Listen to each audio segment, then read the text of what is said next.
예, 반갑습니다. 뭐 날씨도 춥고 책도 그렇게 표지 생긴 거에 비해서 읽기 쉬운 책은 아니었을 텐데 보고 오셨을 거라고 생각을 하고요. 오늘 강연 제목이 자본주의는 왜 화석연료에 중독됐을까인데요. 먼저 중독이라는 얘기에 대해서 좀 시작을 해보겠습니다.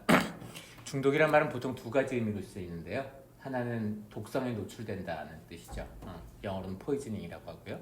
다른 하나의 의미는 의존하게 된다는 뜻입니다. 끊을 수 없게 된다라는 그런 뜻이죠. 보통은 두 개가 다 있죠. 뭐 담배, 술, 마약 뭐 이런 게 다 중독이라는 동사가 붙는 그런 대상들입니다. 오늘날 우리가 사는 사회가 화석연료에 중독돼 있다는 것도 너무 명백해 보이죠. 온실가스를 계속 배출하면 기후재앙이 닥쳐올 걸 이젠 정말 누구나 다 압니다. 서점에 가서 보면 기후변화와 관련된 책이 어마어마하게 많이 있고요. 교과서에서도 다 배우는 내용이기 때문에 이제 별로 이상할 게 없는 얘기죠. 그런데도 불구하고 지난 30년 동안 온실가스 배출은 계속 늘었고 오늘도 화석연료는 계속 타고 있습니다. 그럼에도 제목에서 왜 우리가 중독됐을까라고 하지 않고 자본주의가 중독됐는가라고 한 이유는 이 중독이 우리 모두의 선택의 결과는 아니라는 점을 먼저 강조하고 싶어서였습니다. 오늘 발표는 크게 세 부분으로 나뉠 텐데요. 하나는 이 자본주의가 화석연료에 중독돼서 지금 어떤 결과를 낳고 있는지에 대해서 얘기할 거고, 두 번째로는 자본주의 작동 방식 자체에 대해서 얘기를 좀 해볼 겁니다. 이 작동 방식을 이해하면 그 렌즈를 통해서 지난 200여 년 화석연료의 역사를 잘 바라볼 수 있고, 그러면 결론으로서 우리가 어떤 일들을 해야 하는지에 대해서도 이해하기가 쉬울 것이기 때문에 순서를 그렇게 잡아봤어요.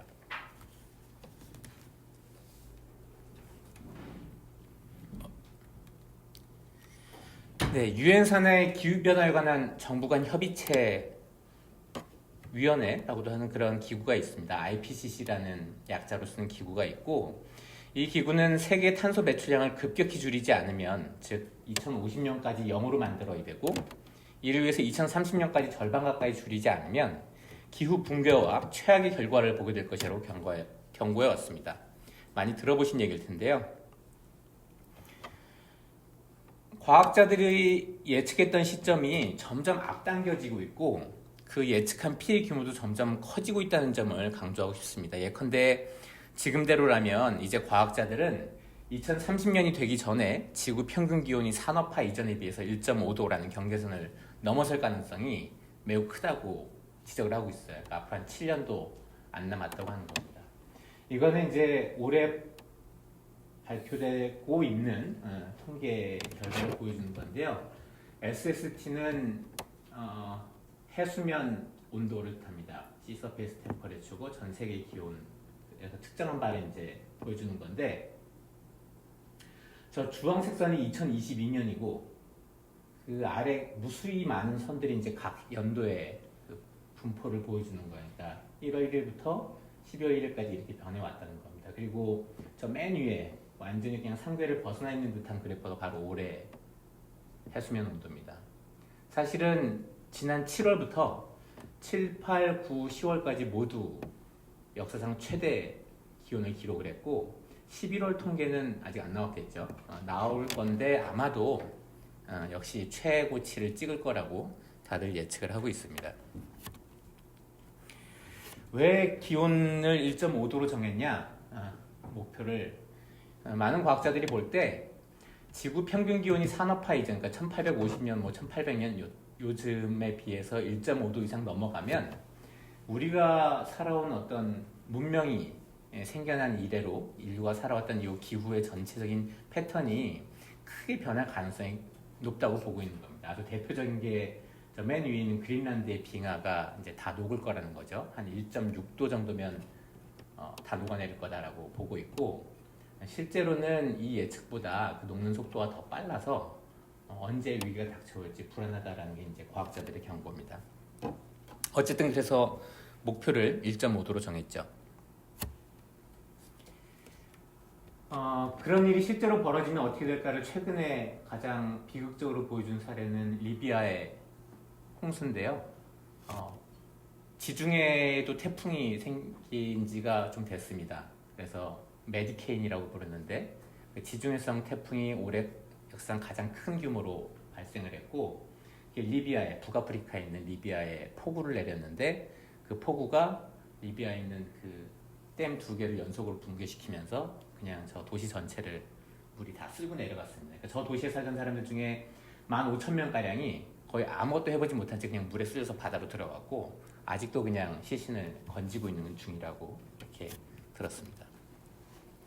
어쨌든 이토록 비극적인 일을 피하려 이건 왜 이렇게 됐을까요?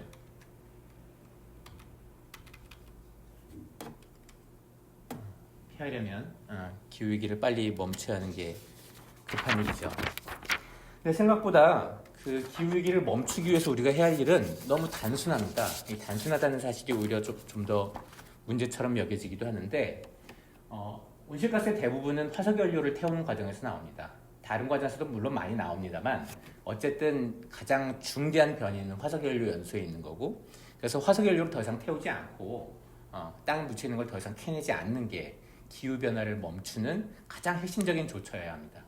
근데 그게 지난 수십 년 동안 전혀 진척이 없는 거죠. 계속 캐내고 있고 계속 태우고 있는 겁니다. 그러나 인류는 이제 화석연료에 의존해서 살아왔다면 다른 에너지로 빨리 전환을 해야 하는데 풍력이나 태양광 같은 재생에너지로 빨리 전환을 해야 하는 거죠. 많은 과학자들, 기술자들은 단순한 전환만으로는 아마 어려울 거라고 합니다. 지금 낭비되고 있는 에너지가 너무너무 많기 때문인데요. 그래서 에너지 효율을 개선하는 조처가 반드시 동반되어야 할 거라고 합니다. 가장 핵심적으로 한두 가지만 얘기해보자면 교통 문제가 있습니다.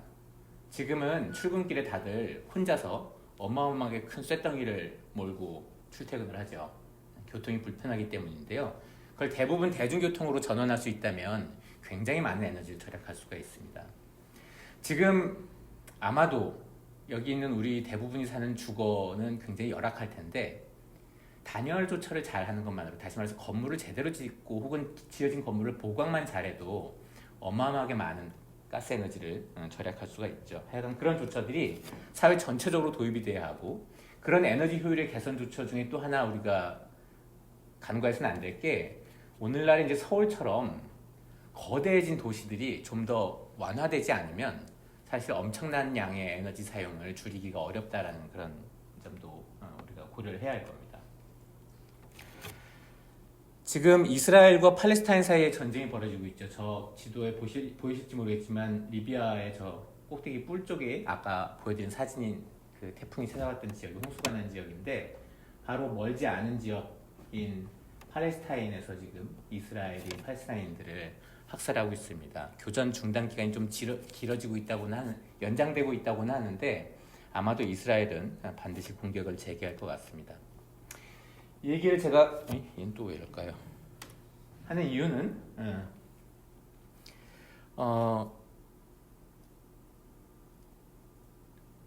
지금 이 이스라엘이 벌이고 있는 끔찍한 만행을 사실상 멈추게 할 수 있는 유일한 나라가 있다면 그건 미국일 겁니다. 물론 이제 유럽의 다른 나라들도 영향력을 행사하겠지만 사실 이스라엘은 미국의 후원이나 원조가 없이는 유지될 수가 없는 나라거든요. 그래서 미국이 키를 쥐고 있다고 해도 과언이 아닌데 사실 이 미국 바이든 정부는 이스라엘에 경고를 하는 듯한 뉘앙스를 많이 내비치지만 실제로는 여전히 이스라엘의 무기와 자원을 공급을 하고 있습니다. 그러니까 실제로는 이 전쟁을 만행을 후원하고 있다고도 할 수 있는 거죠. 그리고 중동은 아시다시피 세계에서 석유가 가장 많이 매장되어 있는 곳입니다. 이스라엘이 이처럼 미국과 서방의 전폭적인 지원을 받을 수 있는 것은 바로 이 미국과 서방 정부들이 이 중동에 있는 이 어마어마한 석유를 통제하는 데서 이스라엘이 아주 핵심적인 구실을 하고 있기 때문에 그렇습니다. 이스라엘의 한 언론인 하아레츠라는 언론은 1951년에 이스라엘이 미국과 서방의 경비경 구실을 해야 한다고 얘기를 했는데 실제로 여러 차례 아랍 세계와의 전쟁을 통해서 이스라엘은 그런 구실을 할 수 있음을 입증을 해냈고 그래서 그 점 때문에 미국과 서방은 이스라엘에 지원을 하고 있고 이 끔찍한 만행을 보고만 있는 거죠. 물론 전쟁은 제가 오늘 말하고 싶은 요점은 이런 겁니다. 화석연료는 재앙적인 기후변화를 일으킬 뿐만 아니라 이 화석연료를 통제하기 위한 경쟁은 오늘날 우리가 사는 사회에 아주 중요한 특징이 돼 있고 그것 때문에 끔찍한 전쟁을 낳고 있다는 거죠.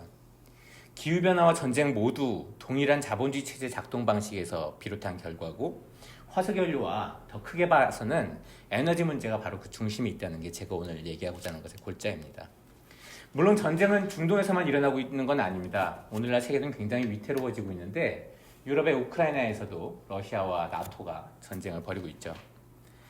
이들은 화석연료에 대한 통제권을 직접적으로 다투고 있는 건 아닙니다. 그 지역에서는. 그보다는 유럽에서 이 유럽의 최강대국이라고 할 수 있는 러시아, 지리적으로 가장 크고 자원도 많고 막강한 군사력을 가진 이 러시아를 미국과 서방이 이렇게 유럽에서 고립시키려고 하는 그런 정책이 결국 전쟁으로 이어진 거죠. 따라서 먼저 자본주의의 작동 방식에 대해서 좀 살펴볼 텐데요. 그걸 이해하면 왜 19세기 초에 영국에서 시작된 화석연료 경제가 전 세계로 그토록 빠르게 확산이 됐는지 이해하는 데 도움이 될 겁니다. 그리고 또 좀 더 일반적으로 왜 자본주의 체제가 기후위기 말고도 다른 거대한 환경 문제들을 낳는지, 또 왜 중동 말고도 다른 나라들에서 전쟁이 끊이지 않는지 이해하는 데 도움이 될 거라고 생각을 합니다. 자본주의는 아주 본질적으로 반생태적인 체제입니다. 자본주의는 계급으로 나뉘어 있는 사회고 생산, 다시 말해 인간이 자연을 어떻게 활용할 것인가 하는 문제가 사람들의 민주적 결정에 따라서 이루어지는 것이 아니라 이 사회 실에 있는 아주 한 줌의 기업가들, 자본가들, 그리고 국가 관료들에 의해서 결정이 됩니다. 자본주의는 역사상 가장 민주적인 체제라고들 하지만 사실 민주주의는 몇 년에 한 번씩 투표장에 갈 때를 제외하고는 경험하기가 어렵고 특히 기업 안으로 들어가 보면 거기는 민주주의는 없습니다. 완전한 독재가 있는 거죠. 기업주들이 모든 결정을 하는 겁니다. 그리고 이들은 전 세계적인 시장 경쟁에서 이기기 위해서 생산을 결정합니다.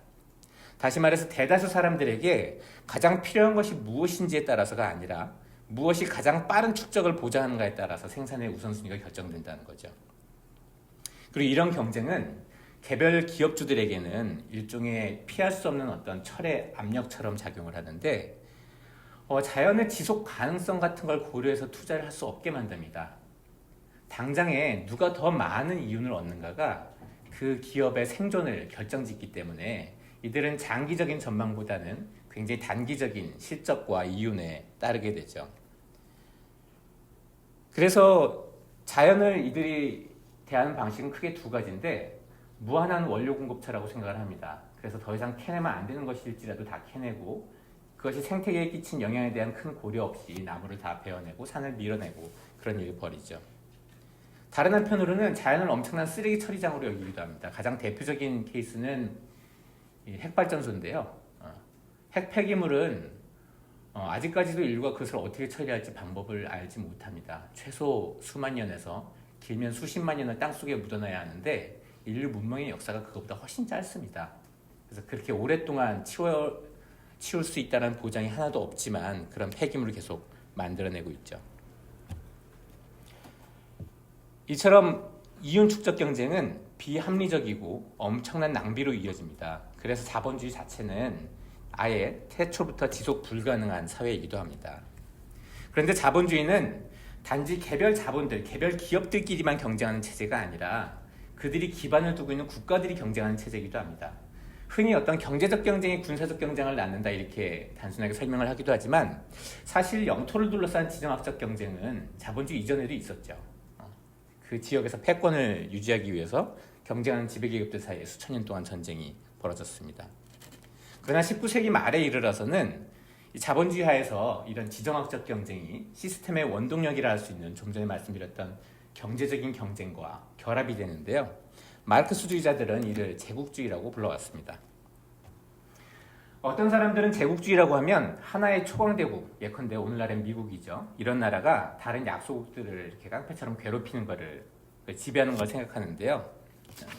근데 사실 먼저 우리가 따져봐야 될 거는 전 세계적으로 이런 패권을 휘두르고 유지하는 나라는 미국 하나만은 아니라는 겁니다. 대표적으로 미국이 지금 가장 중요한 경쟁자로 여기는 중국도 패권을 휘두르고 있고 러시아도 지금 실제로 유럽에서 그러고 있죠. 영국이나 프랑스, 독일 같은 이 강대국들, 특히 핵을 보유한 국가들은 미국지는 않아도, 미국과 똑같지는 않아도 세계적으로 패권을 휘두른 그런 나라들입니다. 어떤 특정 지역에서는, 예컨대 중동 지역에서는 그 지역에서 패권을 쥐려고 하는 나라들도 있죠. 이스라엘이 그렇고 이란도 그렇고 그런 나라들이 있습니다. 다시 말해서 제국주의라고 막수지자들이 불러온 거는 어떤 초강대국 하나가 전 세계를 지배한다거나 다른 약속들을 괴롭힌다는 게 아니라 바로 이들 열강들이 서로 각축을 벌이는 체제, 그거를 얘기하는 거죠. 또 제국주의가 단지 즉각적인 이익, 뭐 원료나 이런 것들을 수탈하기 위해서 다른 나라를 침략한 행위만 뜻하는 것은 아니라는 점도 좀 분명히 하고 싶습니다. 자원 수탈 같은 것들은 한 요인이 될 수는 있지만 더 중요한 것은 좀 전에 말씀드렸던 경쟁하는 열강들, 그들 사이의 관계입니다. 그 경쟁에서 우위를 점하기 위해서 국제적인 자신의 영향력을 확장하는 걸 제국주의라고 할 수 있습니다. 예컨대 이 중동에서의 석유 문제가 그런데 사실 미국은 이 중동에 자꾸 개입하고 이라크에서 전쟁 벌이고 이란에서 전쟁 벌이고 딴 나라에서 전쟁 벌였어도 개입하고 무기 갖다 대고 돈 대고 하는 이유가 이 지역의 석유를 자기들이 갖다 쓰려고 하는 건 아닙니다. 미국은 자국 내에서 생산되는 석유, 가스와 라틴 아메리카에서 캐내는 석유와 가스로 사실 자급자족을 할 수 있는 정도의 양을 이미 다 갖고 있어요. 그럼에도 이 지역에 대한 통제권이 미국한테 중요한 이유는 그들의 경쟁자, 중국, 그리고 유럽의 다른 선진국들, 그들이 바로 이 지역에서 생산되는 화석연료에 크게 의존하고 있기 때문입니다. 내가 굳이 갖다 쓸 필요는 없지만 남이 가져가는 걸 내가 막을 수 있다면 그 경쟁자들에게는 막강한 영향력을 행사할 수 있게 되는 거죠. 한국이나 일본도 이 지역에서 생산되는 화석연료에 크게 의존하는데 바로 그 점은 미국이 한국이나 일본을 자신의 아주 확고한 동맹으로 묶어두는 데서 아주 중요한 구실을 합니다. 에너지는 전략자원이라고 부를 수 있고 이를 통제하는 국가는 다른 국가에 아주 큰 영향력을 행사할 수 있습니다.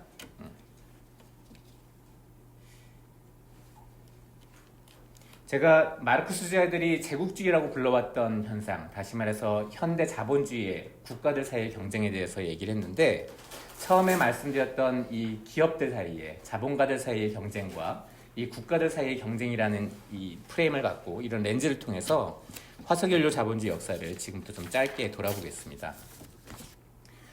화석연료 경제는 200년 전에 영국에서 시작이 됐고 불과 200년 사이에 전 세계 모든 나라에서 보편적으로 사용하는 에너지원이 됐습니다.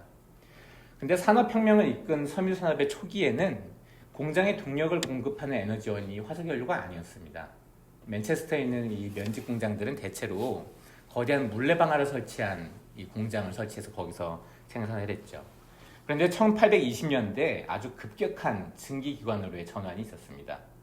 오늘날 에너지 경제학에서는 이 전환을 두고 이 화석연료를 이용한 증기기관의 효율이 무척 좋았기 때문에 기업주들이 그걸 채택한 것처럼 설명들을 하는데 실제로는 그렇지 않았습니다.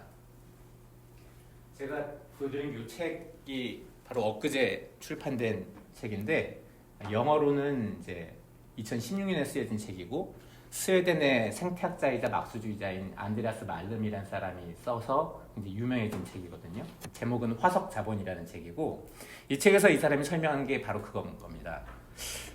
증기기관이 왜 불과 한 10여 년 사이에 영국의 그 공장지대에 아주 보편적인 에너지원으로 급속히 확산이 됐을까?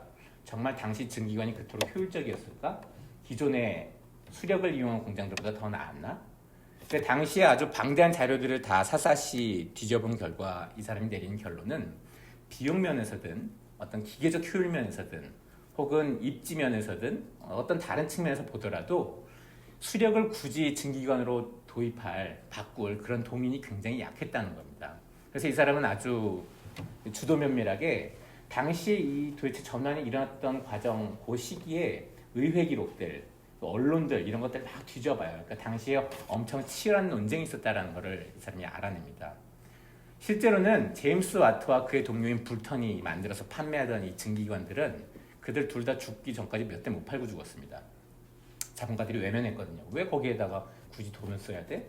돈 안 드는 강이 있는데 그리고 그 힘도 얼마 못 내는데 그리고 거기다 석탄 갖다 대려면 또 어디서 석탄을 구해오니 뭐 등등의 여러 가지 어려움이 있었는데 결정적으로는 당시 이 성장하고 있던 런던이나 맨체스터 같은 도시들, 이 도시들을 고려했을 때 장차 증기기관으로 이용하는 게 이 자본가들이 노동자들을 좀 더 효율적으로 착취하는 데 아주 효과적이라는 사실을 일부 자본가들이 깨달은 겁니다. 증기기관을 사용하면 노동자들을 물이 강가가 있는 그 시골 지역으로 데려가는 대신에 이미 노동자들이 밀집해 있는 도시로 석탄을 옮겨오면 될 일이었습니다. 그리고 기계를 돌리기에 충분한 수량과 낙차가 있는 강은 대개 도시와는 멀었고 어떤 경우에는 그곳에 노동자들을 불러오기 위해서 주택과 기반시설 같은 걸 짓기도 했죠. 근데 도시에 있다는 것은 또 다른 이점이 있었습니다. 예컨대 이 당시 맨체스터에 있던 공장들은 그래서 이 공장 주변에 정착촌 같은 거를 자본가들이 건설을 해야 했는데 이들이 어떤 이유 때문에 파업을 벌이거나 거기서 이탈해버리면 새로운 노동력을 구해올 때까지 공장을 완전히 돌릴 수가 없었던 거죠. 근데 만약에 도시에 공장을 지을 수 있다면 노동력이 풍부한 설사 노동자들이 공장을 떠나거나 파업 같은 걸 하더라도 금방 대체가 가능했고 이거는 굉장히 주어진 시간 동안에 효과적으로 이 공장을 돌리는 데 사활적이었던 기업주들에게는 굉장히 중요했던 거죠. 다시 말해서 요약하자면 화석연료 도입은 에너지 부족을 해결하려는 인류 전체의 노력의 결과물이거나 혹은 우연한 발견 덕분이 아니라 아주 계급적인 이해관계에 의해서 의식적으로 채택이 됐다는 겁니다. 증기기관이 도입되자 화석연료 경제는 매우 중대한 발전 경로에 들어서게 됐는데요. 석탄은 대공업의 보편적 에너지원으로 자리 잡았을 뿐만 아니라 군사력에도 아주 새로운 시대를 열었습니다. 증기기관차와 철도는 상업적으로 매우 중요하기도 하지만 군사적인 이점도 제공했죠. 그래서 정부는 석탄 채굴에 많은 돈을 투자하고 철도 건설에 현금과 토지를 제공을 했습니다. 대양을 오갈 수 있는 증기선의 개발은 아주 획기적이었는데 이거는 영국과 다른 선진국들이 아시아와 아프리카, 중동을 식민지화하는 데에서 아주 커다란 이점을 제공을 했습니다. 이거는 영국이 1840년에 이집트와 벌인 전쟁을 그린 그림인데요. 이때 처음으로 영국이 증기선을 이용했는데 혹시 증기선이 보이시나요? 바로 앞에 있는 조그만 배가 증기선이었는데 저 증기선 딱 4척과 다른 군함들을 끌고 가서 이집트 군대를 박살냈습니다. 이 전쟁이 벌어진 이유는 당시 이집트 지역을 석권하고 새로운 현대적 국가를 만들려고 했던 무함마드 알리가 이 영국을 본따서 이집트에서도 면허 산업을 일으켜서 성장을 하려고 했는데 영국의 지배자들이 볼 때 이게 자신들에게 큰 위협이 됐던 겁니다. 그래서 예전 같으면 때가 될 때까지, 다시 말해서 이집트로 갈 순풍이 불 때까지 기다리지 않고도 증기선을 몰고 가서 공격을 벌였고 불과 4척 몰고 가서 이집트인 사망자 2,000명, 영국인 사망자 0명, 부상자 39명 이런 압도적인 결과를 낳았습니다. 이건 바로 그 이듬해 있었던 아편 전쟁을 그린 그림인데 제가 알기로는 여기도 딱 증기선 4척 같습니다. 저 뒤에 증기를 내뿜는 배가 보일 텐데 여기서도 중국인들 사망자 수천 명, 영국인 사망자 거의 없음 이렇게 압도적인 전과를 올렸죠. 그러자 이 광경을 본 유럽의 다른 열강들도 증기선을 개발하는 걸 자신들이 아주 중요한 과제로 여기게 됩니다. 시간이 없어서 빨리 건너뛰어야 할 텐데 석유는 1850년경에 처음 발견이 됐는데 그것이 본격적으로 상업화된 것은 1900년대 초에 이 내연기관을 장착한 비행기가 발명되면서였습니다. 어릴 때 위인전기 중에 라이트 형제를 읽어보신 분이 있을지 모르겠는데 그분들이 바로 그거를 처음으로 해낸 사람들이죠. 그러나 동시에 이 석유를 이용한 내연기관, 오늘날 우리가 자동차에 쓰는 그 엔진이 내연기관이라고 부르는 기관인데 그게 보편화된 데에는 2가지 결정이 굉장히 중요했습니다. 하나는 영국의 윈스턴 처칠이 이 영국의 증기선을 모두 내연기관을 장착한 배로 전환하려는 결정을 해야 되는데 이때에도 비슷한 일이 벌어졌습니다. 당시 증기선의 규모나 이런 것들에 비해서 이 내연기관을 장착한 배가 그다지 효율적이라는 근거는 별로 없었습니다. 그럼에도 윈스턴 처칠이 강하게 밀어붙였는데 그랬던 이유는 이 윈스턴 처칠이 그런 결정을 내리기 한 해 전에 이 영국 군함에 석탄을 대는 광산에서 노동자들이 큰 파업을 일으킵니다. 그러니까 군함들이 오도 가도 못하고 움직이지 못하는 처지가 됐고 윈스턴 처칠은 이처럼 국내 노동자들에게 자신들의 해외 군사력을 의존하게 됐다가는 영국 제국이 확장하는 데 엄청난 걸림돌이 된다고 봤던 거죠. 그래서 석탄 광산에 의존하지 않기 위해서 그 기관을 석유로 전환시킵니다. 1차 세계대전과 2차 세계를 거치면서 다른 나라들은 영국이 굉장히 현명한 결정을 했다는 걸 알게 됩니다. 왜냐하면 이 석유 내연기관을 장착한 자동차, 탱크, 잠수함, 비행기가 전쟁에서 승리하는데 아주 결정적인 구실을 하는 걸 봤기 때문이죠. 1차 세계대전이 끝난 뒤에 영국 외무장관은 그런 얘기를 했다고 하는데 석유의 파도를 타고 승리의 해변에 도착했다. 그러니 앞으로 우리의 과제는 석유를 찾는 것이다. 그리고 곧이어서 중동에 대량의 석유가 매장돼 있다는 사실을 알게 됐고 바로 그날부터 팔레스타인인들의 비극이 시작됐다고 해도 과언이 아닐 겁니다. 2차 세계대전이 지나고 나서는 이거는 오늘날 석탄을 캐는 장비입니다. 저 밑에 사람이 보이세요?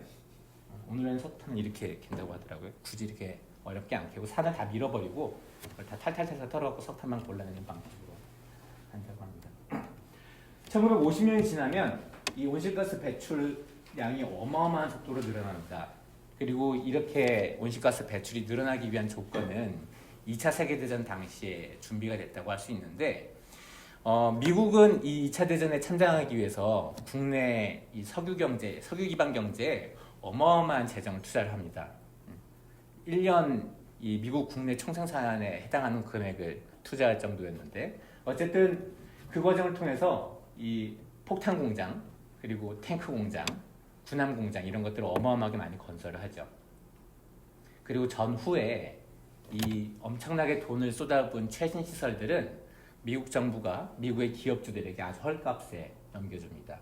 단지 석유를 정제해서 파는 이런 석유 기업들뿐만 아니라 오늘날 우리가 알고 있는 대부분의 자동차 기업들, 비료 기업들, 폭탄 공장에서 원료로 사용하는 질소는 비료 공장으로 전환이 가능하거든요. 어쨌든 그런 공장들, 그리고 오늘날 우리가 사는 데 있어서 거의 모든 곳에 널려 있는 플라스틱, 이 모든 것들이 바로 2차 세계대전 당시 이 미국의 투자에서 출발했고 2차 세계대전이 끝난 뒤에 세계 초강대국이 된 미국은 바로 이런 종류의 시스템, 석유에 기반을 둔 경제 시스템을 전 세계에 확산하는 데 아주 크게 노력을 기울였습니다. 일단 첫 대상지는 유럽이었고요. 미국이 유럽을 전후에 지원하겠다고 했던 마샬 플랜은 사실 자신들의 동맹을 묶어두려는 목적도 있었지만 그걸 통해서 이 유럽의 경제를 미국이 통제하는 석유에 의존할 수밖에 없는 경제로 만드는 것도 그들의 중요한 목적이었습니다. 마샬 플랜으로 지급된 돈은 유럽의 정부들은 미국 기업이 만든 제품을 사는데 써야만 했는데 그 중에 상당 부분은 석유와 석유 제품들이었던 거죠.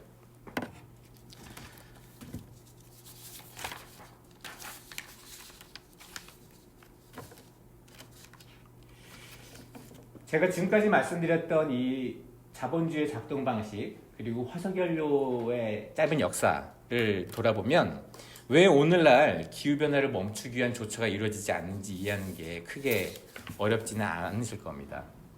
제가 좀 전에 보여드렸던 아주 단순한 조처들, 이 기후변화를 멈추기 위한 단순한 조처들은 기업주들이 볼 때에는 오늘날 화석연료 산업과 경제에 대한 막대한 규모의 역사적 투자를 사실 장부에서 다 지워버리라는 걸 뜻하기 때문입니다. 그래서 아주 격렬하게 저항을 해왔고 적어도 1988년 무렵에는 전 세계 모든 정부들이 화석연료 때문에 기후가 망가질 거라는 걸 이해하게 됐고 1992년에는 그것을 해결하기 위한 국제적 협약도 체결했습니다. 리우 협약이라는 걸 들어보신 분들이 있을 텐데요. 그것을 계기로 UN 기후변화 기구가 창설이 되기도 했죠. 근데 이 수십 년 동안 바로 이 문제 때문에 이 어마어마한 역사적 투자를 어떻게 할 거냐라는 문제 때문에 기업주들은 한사코 저항을 했고 각국 정부는 말로는 기후변화를 해결해야 된다고 하면서도 정작 필요한 조처는 전혀 취할 수가 없었던 거죠. 뿐만 아니라 화석연료는 제국주의 열강이 자신들의 패권을 유지하는 데서도 아주 핵심적인 구실합니다. 오늘날 뭐 전기차를 개발한다 뭐 어쩐다 하는데 사실 세계적 규모에서 이 패권 경쟁을 해야 되는 나라들 입장에서 생각해보면 군대를 강력하게 유지하고 보유하는 게 아주 핵심적으로 중요할 거고 그 군대는 아직까지는 전기화할 수가 없습니다. 예컨대 지금 팔레스타인인들을 학살하고 있는 이스라엘 군대가 전기를 이용한 탱크를 몰고 들어갔다면 무용지물로 만들기가 정말 쉬울 겁니다. 며칠 동안만 이 연료 보급이 그러니까 배터리 보급이 차단돼도 이들은 움직일 수가 없기 때문에 그렇죠. 미국의 군대는 전 세계에서 가장 큰 화석연료 배출원이 아니 온실가스 배출원이기도 합니다. 제가 보여드릴 다음 그림은 최근의 뉴스인데요. 미국의 거대 석유 기업 중에 쉐브론이라는 기업이 있습니다. 이 쉐브론이 남미 가이아나라는 나라에 있는 대형 유전을 사들였다는 게 큰 뉴스가 됐는데 그 액수가 70조 원이라고 그래요. 이게 뜻하는 바는 뭐냐면 1년에 2조 원씩 수익을 내도 35년 동안 이걸 유지를 해야 결국 겨우 본전치기를 한다는 뜻이니까 이들은 적어도 앞으로 35년 이상은 화석연료를 계속 캐내서 태울 생각을 하고 있는 겁니다. 이 보도가 나오기 바로 며칠 전에 엑손이라는 또 거대 석유 기업이 셰일 업체를 80조 원대에 인수를 했다고 하니까 사실 이들은 전 세계적으로 기후변화에 대해서 사람들이 뭐라고 하건 말건 뭐 정부들이 모여서 무슨 회의를 하건 말건 그냥 마이웨이를 하고 있는 거죠. 이들이 볼 때는 바이든이든 트럼프든 자신들이 하는 사업을 막을 것 같다는 그런 생각을 전혀 안 하고 있는 겁니다. 그도 그럴 게 사실 미국 바이든은 취임할 당시에 기후 문제를 엄청 중요하게 여긴 대통령으로 주목받았고 한국에서도 그런 평가를 많이 받긴 했지만 그러나 사실상 자기의 환경 공약을 다 어겼습니다. 투자하겠다는 재생에너지 투자하겠다는 돈도 아주 극히 일부로 축소됐고 알래스카에서 새로운 유전을 캐는 데도 승인을 해줬고 심지어 미국에서 수명이 다 된 핵발전소 수명을 연장하는 데도 도장을 다 찍어주고 있고 심지어 미국의 정부 재정을 지원해서 그걸 계속 유지하도록 하고 있는 그런 상황입니다. 다른 한편으로는 중국과 이 첨단 산업에서 경쟁을 한다면서 중국에서 미국으로 들어오는 태양광 패널 수입을 가로막기도 했어요. 중국에만 이익이 된다면서. 그래서 미국에서 재생에너지를 설치하려고 했던 기업들이 큰 손해를 보기도 했죠. 기후위기 대응에서 가장 큰 목소리를 내온 나라가 독일과 영국인데 독일 정부는 지난해 우크라이나 전쟁이 시작되자 폐광을 다시 가동시켰고 그 폐광 지역에 설치되어 있던 풍력발전기 7기를 폐쇄하기로 결정을 내렸습니다. 당장 급해지면 어쨌든 화석연료가 그동안 그들이 갖춰왔던 산업 기반에는 가장 걸맞는 연료이기 때문에 그걸 갖다 당장 살아남겠다고 하는 거죠. 앞으로 세계 경제가 더 위태로워지고 경쟁이 더 각박해지고 치열해질수록 이런 움직임은 더 가속될 가능성이 큽니다. 영국 정부는 심지어 국회에서 앞으로 유전 100개를 신규 승인하겠다고 이렇게 선언하기도 했습니다. 결론을 내리겠습니다. 자본주의가 화석연료에 중독된 이유는 근본에서는 이 체제가 계급으로 나뉘어 있고 축적 경쟁으로 작동되는 체제이기 때문입니다. 필요를 위해서 평범한 사람들의 필요를 위해서 민주적으로 생산이 이루어지는 그런 사람들의 진정한 통제 아래 있는 사회에서만 이 중독을 끝낼 수가 있을 겁니다. 이 말이 뜻하는 바는 기후운동이 체제에 도전하는 방향으로 지금보다 훨씬 급진화되고 커지고 강력해져야 한다는 뜻이죠. 다행히 우리는 2018년 이래로 전 세계적으로 이렇게 급부상한 기후운동의 그 기반 위에 서 있긴 합니다. 다소 부침을 겪고 있긴 하지만 이 운동의 참가자들은 지금도 곳곳에서 기후 집회를 열고 있고 대부분 이 이스라엘이 팔레스타인을 상대로 벌이는 이 끔찍한 전쟁에도 반대합니다. 얼마 전 네덜란드에서 열린 한 집회에서 그레타 툰베리가 팔레스타인들에게 연대를 보내는 그런 연설을 한 적이 있죠. 우리는 이런 급진화와 연대가 더 확산되도록 해야 하고 그럴 때에만 이 자본주의 체제 자체에 맞선 힘도 더 강해질 거라고 생각을 합니다. 마지막으로 한 가지만 지적을 하자면 이 운동이 더 강해지려면 그리고 이게 말로만 기후위기 대처를 얘기했던 각국 정부들에게 진정한 압력과 힘을 행사할 수 있으려면 우리는 아주 광범한 노동자들이 이 운동의 일부가 되도록 해야 합니다. 노동자들은 기후변화의 최일선에서 피해를 당하는 피해자이기도 하지만 그러나 단결해서 싸워서 자신들의 조건을 개선할 수 있는 힘을 갖고 있는 존재들이기도 하고 작업을 멈추고 일손을 놔서 자본주의 핵심 동인 즉 이윤 창출을 중단시킬 수 있다는 그 고유의 힘 때문에 노동자들은 체제 전체에 도전할 수 있는 잠재력을 가진 유일한 세력이기도 합니다. 물론 이런 힘이 발휘되려면 시간도 걸릴 것이고 노동자들도 설득이 돼야 할 것이고 그들이 기후운동이 자신들의 삶을 개선시키는 그런 운동이기도 하다는 것을 이해할 수 있어야 하죠. 그런 일이 벌어지려면 노동자들이 일상의 투쟁, 자신들의 조건을 개선하는 여러 가지 투쟁과 활동들에서 성과를 거두는 과정을 통해서 또 사회 전체에서 이 기후 문제가 다뤄지고 그것을 쟁점으로 벌어지는 운동들이 그 노동자들에게 어떤 자극이 될 때 노동자들도 그 운동과 교류를 할 수 있겠죠. 이런 일이 불가능한 건 아닙니다. 1968년 서구에서 일어났던 이른바 68혁명이라는 게 바로 그런 과정을 잘 보여줬고 1987년 한국의 민주화운동도 많은 사람들에게는 87년 6월만 알려져 있지만 그 이후인 7월, 8월에 벌어진 노동자들의 대규모 투쟁들은 바로 그로부터 자극과 영감을 받은 것이라고 할 수 있을 겁니다. 따라서 이런 과정들이 이루어지도록 하려면 우린 노동자들이 자신들의 이익을 지키고 삶을 개선하려는 노력에도 일관되게 지지를 보내야 합니다. 그렇게 함으로써 체제에 맞설 힘이 더 크게 그리고 진정한 강력한 힘을 가질 수 있도록 그렇게 도와야 할 거라고 생각을 합니다. 예, 발표는 여기서 마치겠습니다.